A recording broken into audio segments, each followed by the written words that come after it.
বাচ্চাদের কাছে স্কুল ছুটি মানে সেই দিনটা তাদের কাছে বড়ই মজার দিন। হ্যালো বন্ধুরা, কেমন আছেন সবাই? তো ভিডিও শুরুতেই সকলকে জানাই গুড মর্নিং। তো সকাল সকাল চলে এসেছি চা করতে, তো কিছুটা আর কি কাজ সেরেছি, তো তারপরে আর কি চায়ের পর্ব শুরু। তো সারাদিনের কাজকর্ম তো রয়েছে, তো ভাবছি এখন ব্রেকফাস্টে আজকে লুচি বানানো যাক, তাই জন্য ময়দা মাখতে শুরু করেছি। তো আজকে সকাল থেকে দুপুর অবধি কিছুটা ছোট ছোট করে ভিডিও আপনাদের সাথে শেয়ার করব ভাবছি। তো আশা রাখবো ভিডিওটি আপনারা শুরু থেকে শেষ অবধি দেখবেন, আমার পাশে থাকবেন। আসলে আমাদের বাড়ির সদস্যরা একটুখানি ময়দা খেতে বেশি পছন্দ করে, মানে লুচি পরোটা এগুলো ওদের কাছে খুব প্রিয়। রুটিটা আবার অতটা পছন্দ করে না ছেলে, তো বরমশাই একটু একটু পছন্দ করে। আর এমনিতে ছুটির দিন থাকলে ছেলে বায়না ধরে মা লুচি খাবো, তাই ভাবলাম সবার জন্যই লুচি একটুখানি আলু চচ্চড়ি করা যাক। তো যাই হোক চলুন। আর এমনিতে আজকে হচ্ছে বুধবার, তো আজকে ঈশানেরও স্কুল ছুটি আর বরমশাই এদিকে অফিস ছুটি, কারণ আজকে মহরম আছে। তো এই যে দেখুন আমার ব্রেকফাস্ট তৈরি। তো গরম গরম লুচি, তার সাথে আলুর তরকারি আর বেগুন ভাজা। তো তারপরে আর কি বরমশাই একটুখানি বাজারের দিকে গেছিল, তো বাজার থেকে কিছুটা আর কি জিনিস নিয়ে এসেছে, তো সেগুলো একটুখানি আর কি বার করছি আমি। তো এখানে বাদাম নিয়ে এসছে, তো তারপর আর কি সংসারের যে টুকিটাকি জিনিস, মসুর ডাল, আর তারপরে রয়েছে বোধহয় সয়াবিন। তো সয়াবিনটা শেষ হয়ে গেছিলো, তো আমি ওকে আনতে বলেছিলাম, কারণ সয়াবিনটা আমাদের তিনজনের খুব ফেভারিট।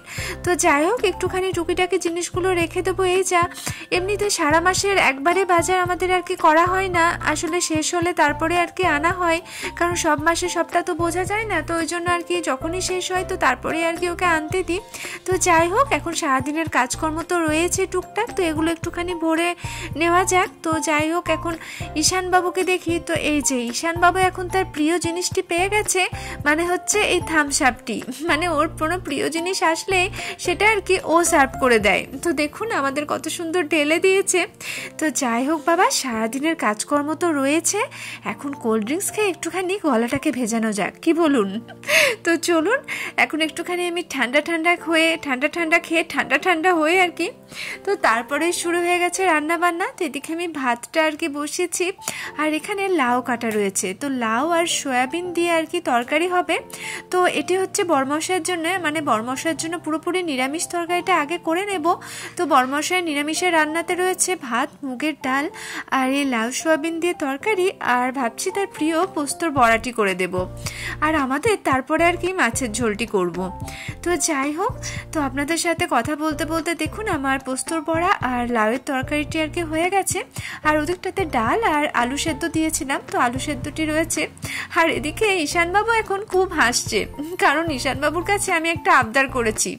আসলে সারাদিনে আর কি এত গরম লাগে, তো আবারও একটুখানি ঠান্ডা খেতে ইচ্ছে করলো আমার। তো ঈশানবাবুকে বললাম আমার একটু লেবুর শরবত খাওয়াবি? তো ও বললো বেশ আমি খাওয়াবো মা, কারণ ও আর কি আমার সঙ্গে সঙ্গে একটুখানি খেতে পারবে। তাই এমনিতে শরবত চায় ওগুলো না ঈশানবাবু খুব ভালো করে জানেন, তো আমার আর কি লেবু শরবত করে খাওয়ালো। তো তারপরে আমি মাছ ভাজতে শুরু করে দিয়েছি। তো সবটা নিরামিষ রান্না আমার হয়ে গেছে এদিকে। তো শেষে আর কি বললাম যে মাছের ঝোলটা করব।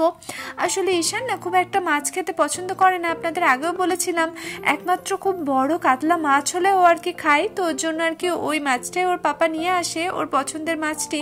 আর এমনিতে একবেলা মাছ যদি খায় পরের বেলা আর খাবে না, মানে মাছটা খুব একটা পছন্দের নয় আর কি। তো যাই হোক এখন আমি আলুটা দেখুন কষতে শুরু করে দিয়েছি।